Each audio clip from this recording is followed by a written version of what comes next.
मित्रांनो, आज आपण बघणार आहोत बांधकाम कामगारमध्ये जर तुमची नोंदणी असेल ना तर खरोखरच हा व्हिडिओ तुमच्यासाठी खूपच जास्त महत्त्वाचा होणार आहे। तुम्ही व्हिडिओला कंटिन्यू शेवटपर्यंत राहा। बघा, तुमची बांधकाम कामगारमध्ये जर नोंदणी आहे, नोंदणी असल्यानंतर तुमच्या तालुक्या लेवलवरती आत्ताच नवीन ऑफिस उघडलेलं आहे बांधकाम कामगारचं। तिथं कोणते कामं होत आहेत बरोबर, कोणते नाही, तर आज तिथं ते आंदोलन झालेलं आहे। हे न्यूज आहे, कोल्हापूरची न्यूज आहे, तर लेटेस्ट न्यूज आहे। तुम्ही व्हिडिओला कंटिन्यू शेवटपर्यंत राहा। तिथं काय काय घडलं, काय काय नाही, सर्व मी सांगणार आहे। व्हिडिओला तुम्ही कंटिन्यू शेवटपर्यंत राहा आणि जे कोणी माझ्या चॅनलला नवीन आहे ते पटकन माझ्या चॅनल जाऊन सबस्क्राइबर करून द्या आणि बेल आयकॉन प्रेस करून द्या, कारण का मी जेव्हा नवीन व्हिडिओ टाकेन सगळ्यात पहिले तुम्हाला बघायला मिळणार। चला व्हिडिओला कंटिन्यू सुरुवात करूया।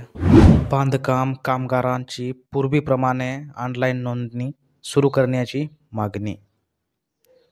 कोल्हापूर। बांधकाम कामगारांची यापूर्वी ऑनलाईन नोंदणी महा ई सेवा केंद्र, आपलं सरकार सेवा केंद्र याशिवाय स्वतः ऑनलाईन पद्धतीनं होत होती। आता मात्र प्रत्येक तालुक्याच्या ठिकाणी एक सेंटर देण्यात आलंय।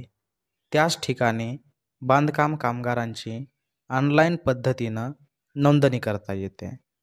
त्यातच अनेक वेळा सर्व्हरचीही अडचण असते, त्यामुळं बांधकाम कामगार अनेक योजनेपासून दूर राहतील।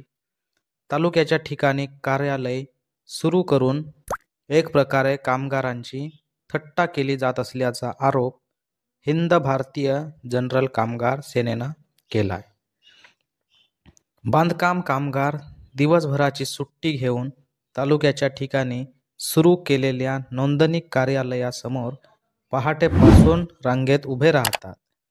आलेल्या दिवशी नोंदणीची प्रक्रिया पूर्ण होत नसल्यानं संबंधित कामगारास अनेक वेळा हेलपाटे मारावे लागतात। मंडळानं तालुक्याच्या ठिकाणी नोंदणी कार्यालय सुरू केल्याने एक प्रकारे एजंटगिरी फोफावली।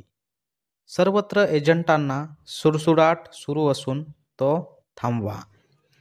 तसंच ज्या अधिकृत संघटना आहेत त्यांच्यामार्फत ऑनलाईन प्रक्रिया सुरू करा, अशा मागण्या सेनेच्या वतीनं सहाय्यक कामगार आयुक्त विशाल घोडगे यांच्याकडं करण्यात आल्यात।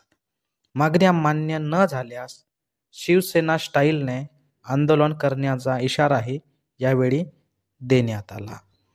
दरम्यान भविष्यात याबाबत शासन स्तरावर पाठपुरावा करून नोंदणी केंद्र वाढवण्यासाठी प्रयत्न करण्याचं आश्वासन सहाय्यक कामगार आयुक्त घोडके यांनी दिलं।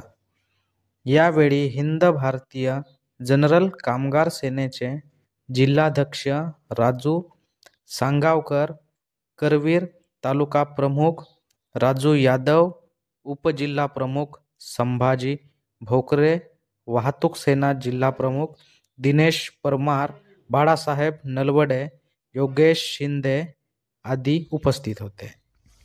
मित्रांनो, व्हिडिओ कसा वाटला एक कमेंट करून सांगा आणि लाईक करा आणि जे कोणी माझ्या चॅनलला नवीन आहे तो सबस्क्राइबर करा, कारण का तुमचा एक सबस्क्राइबर केल्यानंतर मला खूपच जास्त मोटिवेशनल मिळतो की समोरचा व्हिडिओ बनवण्यासाठी। तुमचं प्रेम आणि सपोर्ट माझ्या व्हिडिओला खूप सारं दाखवा।